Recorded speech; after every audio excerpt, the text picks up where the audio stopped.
শীতকালের খুব একটা জনপ্রিয় মাছ সেইটা হচ্ছে ঢেলা মাছ। এটা কিন্তু আমাদের বাড়িতে খুব খাওয়া হয়। আর আজকে ঢেলা মাছটা অনেকটাই বড়, আর রান্না করছে একটা কচু দিয়ে। কিভাবে করলাম সেইটাই দেখামু। তার আগে আমাদের বাঙালি রান্নার তরফ থেকে আপনাদের সবাই স্বাগত জানাই। আর এর জন্য নিয়ে নিছি আমি মাছ। দেখছেন মাছটার মাথা নাই, লেজের থেকে দুইটা বাঁধ, তাও লেজের থেকে মানে 2 পিস বাঁধ, তাও কতটা বড়। এত বড় তো রান্না করুন না আজকে। আর আমার যেই কয় পিস লাগবে আমি সেই কয় পিস নিয়ে নিলাম, বড় বড় পিস। আর একটুখানি নিয়েছি কচুটাও ছোট ছোট করে কাটতে নেব। আর মাছটা একটুখানি নুন আর হলুদ দিয়ে ভালো করে মাইখা নিতেছে। মাছগুলো দেখেন এক এক ভিড়, এক একটা মানে এক একটা মাছ এতটা চওড়া। এইবার কড়াইতে নিয়ে নিয়েছি তেলটাও গরম হয়ে গেছে গিয়ে এবার মাছগুলো একটু লাল লাল করে ভাজে নিই। মাছ তো ভাজতেই হবে, কাঁচা মাছ তো দেওয়া যাবে না কচুর মধ্যে। অনেকে আবার দেয়, কিন্তু মাছটা ভাজে দিলে আর একটু ভালো লাগে। আর মাছটার থেকে এতটাই তেল বাইরেছে, বড় মাছ হইলে কিন্তু যে কোনো মাছ প্রচণ্ড পরিমাণে তেল থাকে। দেখেন কোনটুকু তেল দিছে আর কতগুলো তেল বাইরেছে। এইভাবে বাদ বাকি যে মাছগুলো ছিল সেইগুলো আমি সব ভাজে নিব এক এক করে। এবার বাদ বাকি মাছগুলাও ভাজা হয়ে গেছে গিয়া। আর যে কচুটা কাটতে নিয়েছিলাম সেটা কিন্তু আগে থেকে সেদ্ধ করি নাই। কচুটা কিন্তু খুবই ভালো, এর জন্য এমনি তেলের মধ্যে দিলেই একটুখানি ভাজলেই কিন্তু হয়ে যাবে গিয়া, একটুও গলা ধরে না। এর জন্য দেখেন কচুটা কাটতে নিয়েছি। কচু আমি অল্পই দিছি এখানে। একটুখানি কচুটা আগে প্রথমে ভাজে নিই তেলের মধ্যে একটুখানি জিরা ফোড়ন দিয়েছিলাম। 2 থেকে 3 মিনিট ভাজার পরে এরপরে দিয়ে দিলাম একটা আলু, দিছি বেশি দিই নাই, একটাই আলু। এবার এগুলো দিয়ে একটুখানি ভাজা করে নিই 2 থেকে 3 মিনিট মতন।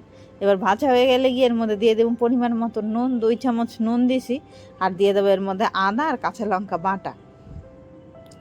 মশলাটা দিয়ে একটুখানি ভাজতে হবে, কষাইতে হবে। যেহেতু কচু দিছি এর জন্য এর মধ্যে আমরা পেঁয়াজ রসুন ব্যবহার করি না। অনেক জায়গায় আবার দেখছি যে কচু দিয়ে পেঁয়াজ রসুন দিয়েও এইভাবে রান্না করে, কিন্তু আমরা পেঁয়াজ রসুন দিলাম না। এবার এই মশলাটা দিয়ে কষানোর পরে এর মধ্যে দিয়ে দেবো হলুদ, নুন যেহেতু আগেই দেওয়া হয়ে গেছে গিয়ে, হলুদ আর লঙ্কার গুঁড়া।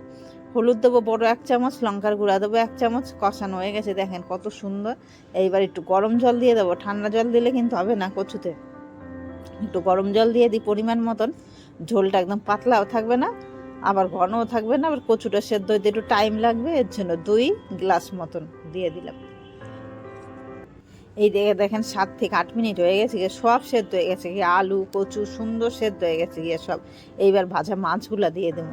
মাছের মধ্যে থেকেও রাখার ভাজার পরে এত সুন্দর তেল ছাড়ছে, সেইগুলাও সব দিয়ে দিলাম।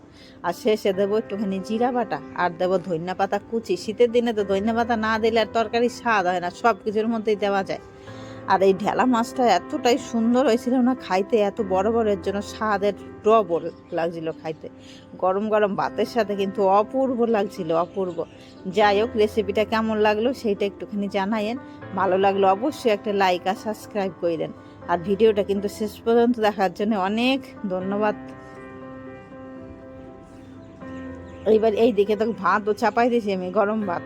সেই ভাতের সাথে গরম গরম দুপুরবেলা শীতের মধ্যে মানে একটা স্বাদই আলাদা। জৈমা যায় গিয়ে এত সুন্দর পিঠে রোদ দিয়া বইয়া খাইতে, যেন সত্যি আরো বেশি স্বাদটা ভালো লাগে। যেইখানে একটু রোদ আছে সেইখানে গিয়ে বইয়া তারপরে ভাত খাইতে শুরু করে দিই। যে এই রোদের জন্য মনে হয় আরো তরকারি স্বাদ লাগে। আর এই শীতের মধ্যে যদি আগের দিনে ঠান্ডা ভাত থাকে সেইটা খাইতেও যে এত সুন্দর লাগে না। আমরা তারে ওই করকরা ভাত সেই দিয়েও কিন্তু খাইতে ভালোই লাগে তরকারি। তারপরে বেগুন পোড়া এইসব দিয়ে একদিন ভাবতেছি সেই রেসিপিটাও শেয়ার করুক। অনেকের বাড়িতে এইগুলো খায়, আমাদের বাড়িতেও খায় ভালোই।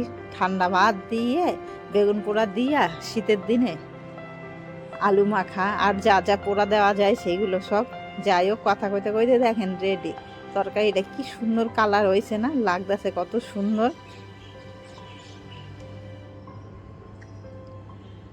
আবার কইতেছি শেষ পর্যন্ত দেখার জন্য ধন্যবাদ।